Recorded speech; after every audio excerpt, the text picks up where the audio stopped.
ulama Syafi'iyah khilaf tentang masalah main alat musik ini. Hukumnya dosa besar atau dosa kecil?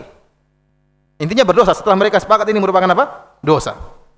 Di antaranya ada yang memasukkan main musik dalam dosa besar seperti Ibnu Hajar Al-Haytami. Tanya seluruh ustadz Syafi'i, mazhab Syafi'i. Tanya seluruh ustadz Aswaja. Mereka kenal siapa Ibnu Hajar Al-Haytami yang datang setelah Imam Nawawi, termasuk muhaqqiqul mazhab, orang yang paling top. Dia menulis kitab Az-Zawajir an Iqtirafil Kabair, peringatan keras terhadap melakukan dosa-dosa besar. Dia menyebutkan di antara dosa-dosa besar adalah alat musik. Dia masukkan dalam dosa-dosa besar adalah alat-alat musik. Kemudian beliau berkata juga, wa qad ulima min ghairi syakkin anna Syafi'i radhiyallahu anhu harrama sa'ira anwa'iz zamar. Dan telah diketahui dari Imam Syafi'i radhiyallahu anhu tanpa ada keraguan sama sekali bahwasanya Imam Syafi'i mengharamkan segala bentuk alat musik. Alat musik semuanya haram. Yang halal cuma apa? Rebana, duf. Rebana itu pun boleh dilakukan tatkala walimah. Allah alam bisawab, karena rebana enggak ada nadanya, enggak ada do re mi fa sol la si do nya. Jadi dung dung dung dung gitu aja. Tapi kalau ada do re mi fa sol la si do si la sol fa mi re do, ya itu repot seperti itu. Tapi kalau rebana enggak ada. Mau ditungut tetap aja enggak ada nadanya. Enggak ada nadanya. Oleh karenanya tidak apa namanya? Berbeda, dan itu dikhususkan tatkala walimah. Yang lainnya alat musik haram. Seluruh, kata dia, seluruh alat-alat musik. Abul Ma'ali Al-Juwaini ya, dalam kitabnya Nihayatul Matlab fi Dirayatil Madhab, ma'ruf Al-Juwaini, ulama besar di mazhab Syafi'iyah. Dia mengatakan wal bidayatu fi hadzal fan bi tahrimil ma'azif wal autar. Mengharamkan seluruh alat musik dan seluruh alat-alat ada senarnya. Seluruh alat-alat musik dan seluruh yang ada senar-senarnya, mau gitar, mau kecapi, mau biola, semuanya haram. Wa kulluha haram, seluruhnya haram. Wa hiya dzara'i' ila kaba'iriz dzunub, dan perkara-perkara ini mengantarkan kepada dosa besar. Ini saya bilang tadi ada beda. Abul Ma'ali Al-Juwaini menganggap ini dosa kecil yang bisa mengantarkan kepada apa? Kepada dosa besar. Al-Ghazali, apa beliau berkata dalam kitabnya Al-Wasit? Beliau berkata, "Al-ma'azif wal autar haramun li'annaha tushawwiqu ila syurbi." Bahwasanya alat-alat musik dan senar-senar semuanya haram dan mengantarkan orang untuk rindu kepada minum khamar. Ini karena sangat dekat antara musik dengan apa? Dengan khamar. Wa huwa syi'arus syurb, dan musik adalah syiarnya para peminum khamar. Faharumat tashabbuhu bihim. Lihat, ilahnya disebutkan, maka tidak boleh seorang bertasyabuh dengan para peminum khamar yang suka main musik. Jadi orang yang main musik bertasyabuh dengan dua kelompok. Pertama, bertasyabuh dengan orang-orang Nasrani yang beribadah dengan alat musik. Kalau dia jadikan alat musik sebagai ibadah, maka bertasyabuh dengan orang-orang apa? Nasrani. Kalau dia menjadikan alat musik sebagai alat teler, maka dia bertasyabuh dengan para peminum bir. Pilih mana, terserah bertasyabuhnya.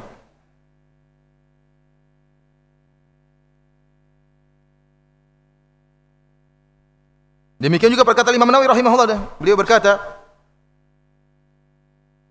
bi ba'dil alatil ghina mimma huwa min syi'ari syaribil khamar. Dia mengatakan sebagian alat-alat musik yang dia merupakan syiarnya para peminum khamar. Demikian saya nukilkan juga perkataan Syekhul Islam Zakaria Al-Ansari, kemudian As-Subki, ya, Ar-Ramli, seluruh ulama Syafi'iyah, Asy-Syarbini, Ibnu Hajar Al-Haytami, dan seluruh mereka menjelaskan tentang hukum haramnya alat-alat musik. Kemudian lihat halaman 67, saya sebutkan tentang ijma ulama tentang haramnya musik, halaman 67 dan seterusnya. Halaman 68 saya sebutkan perkataan dari berbagai ulama mazhab. Pertama, Ibnu Jarir At-Tabari, pemilik tafsir, dia menyebutkan tentang waqfaqat ajma ulamaul amsar ala karahatil ghina wal man'i minhu. Para ulama seluruh negeri telah berijma untuk membencinya apa namanya? Nyanyian dan larangan untuk nyanyian. Al-Baghawi dari mazhab Syafi'i juga menukil ijma yang wafat pada tahun 516 Hijriah. Dia mengatakan wattafaqu ala tahrimil mazamir wal malahi wal ma'azif, dan mereka para ulama telah sepakat akan haramnya seluruh alat musik. Ibnu Qudamah juga dari mazhab Hambali yang wafat 540 Hijriah. Beliau mengatakan wa amma alatul lahwi wa katumbur wal mizmar wa syababah fala qat'a fihi annahu alatun lil ma'siyah bil ijma'.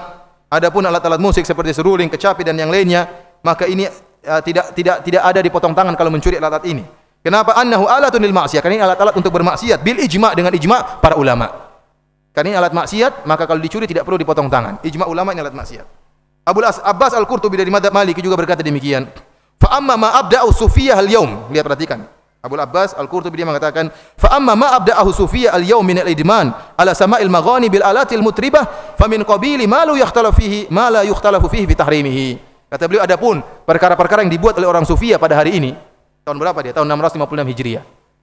Adapun perbuatan orang-orang sufiyah yang mendengarkan nyanyian, kata beliau, ya, adapun apa yang dilakukan oleh orang-orang sufiyah sekarang pada hari ini, yang mereka terbiasa mendengarkan nyanyian-nyanyian yang dilantunkan dengan alat-alat musik, famin qabili ma la yukhtalafu fihi, maka termasuk dari perkara yang tidak diperselisihkan oleh para ulama akan keharamannya. Akan keharamannya. Dikiranya ini peringatan kepada orang-orang yang mereka beribadah dengan alat-alat musik, maka diingkari oleh para ulama sejak dahulu. Kenapa Imam Syafi'i meninggalkan Baghdad? Karena takbir. Coba tanya kepada mereka, apa makna takbir? Takbir adalah orang-orang sufi yang mereka bermain musik, ya. Maka kota Baghdad ditinggalkan oleh Imam Syafi'i rahimahullah, ya. Di antaranya karena ada kaum yang memainkan apa? Alat-alat seperti ini. Saya sebutkan Imam Nawawi, Ibnu Taimiyah, Ibnu Hajar Al-Haytami, Ibnu Rajab, ya. Semuanya sepakat akan haramnya musik. Para hadirin rahmati Allah Subhanahu wa taala, memang berat, ya. Meninggalkan musik, ya. Terutama orang-orang yang sudah musiknya sudah jadi darah daging. Atau terlahirkan sudah pakai musik, ya. Artinya sudah dari awal sudah dengar musik, sejak kecil orang tuanya sudah dengerin musik. Gimana? Sudah mendarah daging. Ya, untuk meninggalkan musik bukan perkara yang mudah, namun perlu perjuangan. Namun jika dia bertekad maka dia akan bisa meninggalkan, ya. Ya, dia akan bisa meninggalkan. Sampai-sampai ada seorang sahabat saya yang benar-benar jago main musik. Dia bilang, "Ustaz, semua musik haram tidak apa-apa, Ustaz. Tapi satu, Ustaz, kalau bisa ada dalilnya, Ustaz, boleh." Dia pemain piano. Yang piano jangan, Ustaz. Apa enggak ada dalilnya, Ustaz, yang menghalalkan piano? Coba dari kanan, dari kiri, dari bawah, dari mungkin ada yang menghalalkan. Yang lain tidak apa-apa, haram. Yang ini jangan, katanya. Artinya saking beratnya apa? Meninggalkan apa? Alat musik. Apalagi kita kalau pergi ke jalan-jalan, ya. Saya alhamdulillah kalau pergi kemana-mana, kalau musiknya musik lagu-lagu baru, insya Allah nggak terlalu terpengaruh. Tapi kalau lagu-lagu nostalgia ini repot. Kadang disebutkan satu nada, dua nada, langsung murojaahnya keluar semua. Nah, repot seperti ini, beserta dengan kunci-kuncinya, beserta dengan subhanallah, auzubillahi minasyaitonirrajim. Murojaah Quran setengah mati, diulang-ulang nggak keluar-keluar, musik baru cekleng langsung keluar semuanya. Vokalisnya, semuanya. Syaitan memang apa? Benar-benar melalaikan orang. Ya, lagu-lagu nostalgia ini yang repot, ya. Namun seorang berusaha bertakwa kepada Allah Subhanahu wa taala, ya. Ya, kita kemarin artinya banyak juga teman-teman yang dulu bekas pemusik, ya. Subhanallah, kadang-kadang setan datang dalam mimpi kita. Kita sudah enggak pernah dengar musik. Tahu-tahu setan datang, kita main musik dalam tidur apa main? Main musik. Bahkan dalam tidur setan tidak berhenti untuk apa? Menggoda. Ya, oleh karenanya memang berat meninggalkan musik, tapi seorang berjuang meninggalkan suatu karena Allah Subhanahu wa taala.